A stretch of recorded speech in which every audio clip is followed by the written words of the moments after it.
আজকে আমি আপনাদেরকে দেখাবো নিজের হাতে লাগানো টবে কুই শাক। এই কুই শাক দিয়ে আমি শাক ডাল রান্না করব। এখন আমি এখানে এই কুলাটা নিয়েছি, এই কুলাটার মধ্যে শাক তুলে রেখে দিব। তো দেখেন এত সুন্দর শাকের কালার, সবুজ। এই সবুজ কালার শাক দেখতে আমার খুব ভালো লাগে, খেতেও ভালো লাগে। নিজের হাতে যদি শাক সবজি যেটাই লাগাই না কেন, যদি অল্প হয়, সে রান্নাটা করে খেলে মনের ভিতর এত একটা তৃপ্তি লাগে আর ভালোও লাগে, আনন্দও লাগে। তো এখন আমি শাকের পাতাগুলো ছিঁড়ে নিব। সবগুলো ছিঁড়ে নেওয়া হয়েছে। এই গাছের পাতাগুলো ছিঁড়ে নিলে আমার শাক তোলা হয়ে যাবে। তো দেখেন অনেকগুলো হয়ে গিয়েছে, শাকের পাতা অনেক হয়েছে। তো কালারটা এত সবুজ, এইরকম সবুজ শাক খেতে আমার খুব ভালো লাগে। তো এই শাকের সাথে রান্না করব, যেটা নিব সেটা হচ্ছে মুসুরির ডাল। ডাল বসিয়ে দিয়েছি, হলুদ দিয়ে দিব,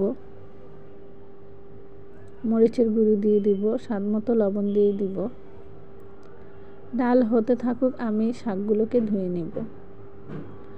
ডাল সিদ্ধ হয়েছে, এখন নামিয়ে রেখে আমি শাক বাগার দিব।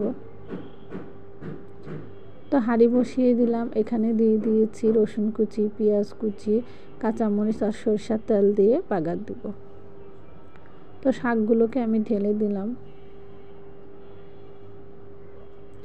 এখন শাক বাগার হয়েছে, এখানে আমি দিয়ে দিব সিদ্ধ করা মুসুরির ডাল।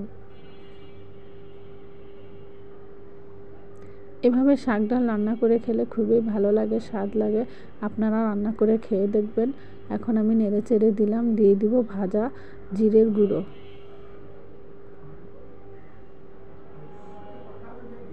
তো আমার রান্না হয়ে গেছে।